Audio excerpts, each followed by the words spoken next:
Hello students, কেমন আছো তোমরা? আজকে আমরা আরেকটা ডিসেকশনের ভিডিও নিয়ে এসেছি তোমাদের জন্য। Today we are going to dissect a mammalian kidney and look into its internal structures. So let us proceed. Kidneys are externally covered by a transparent renal capsule যেটা এখানে removed for better viewing. এইখান থেকে ইউরিটার গুলো বেরিয়ে আসে। Renal pelvis থেকে ইউরিটার গুলো এই পয়েন্ট গুলো থেকে বেরিয়ে আসে। You all know ureters are tubular structures যেটা each kidney থেকে বেরিয়ে এসে unites to form the urinary bladder.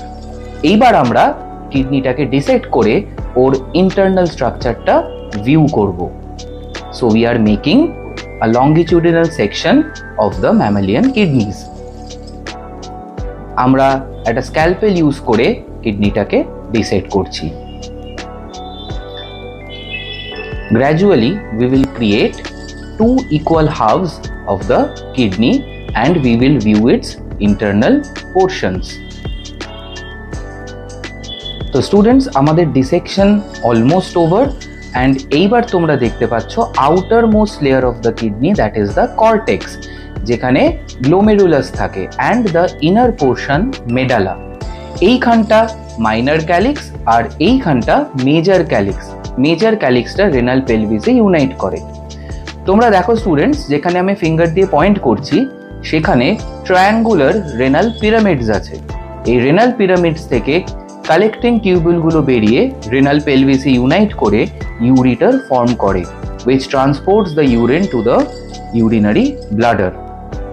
So আমরা internally cortex, medulla, pyramid, calyx and renal পেলভিসটা ভালো করে ভিজুয়ালাইজ করতে পারছি। এখানে আমরা আরেকটা কিডনি কেটেছি যেখানে স্টুডেন্টস তোমরা রেনাল পিরামিডস গুলো আরো প্রমিনেন্টলি দেখতে পাচ্ছ।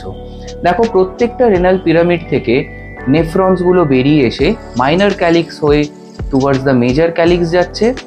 মেজর ক্যালিক্সটা থেকে কালেক্টিং ডাক্ট গুলো ইউনাইট করছে into the renal pelvis to form urinary bladder.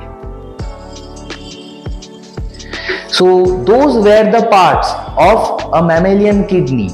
আমরা কিডনির in-depth detail স্ট্রাকচারটা এই ভিডিওতে ডিসকাস করলাম। কমেন্ট সেকশনে জানাও তোমরা নেক্সট কোন অর্গানের ডিসেকশন ভিডিও দেখতে চাও, যাতে আমরা তোমাদের জন্য আরো এরকম কন্টেন্ট নিয়ে আসতে পারি।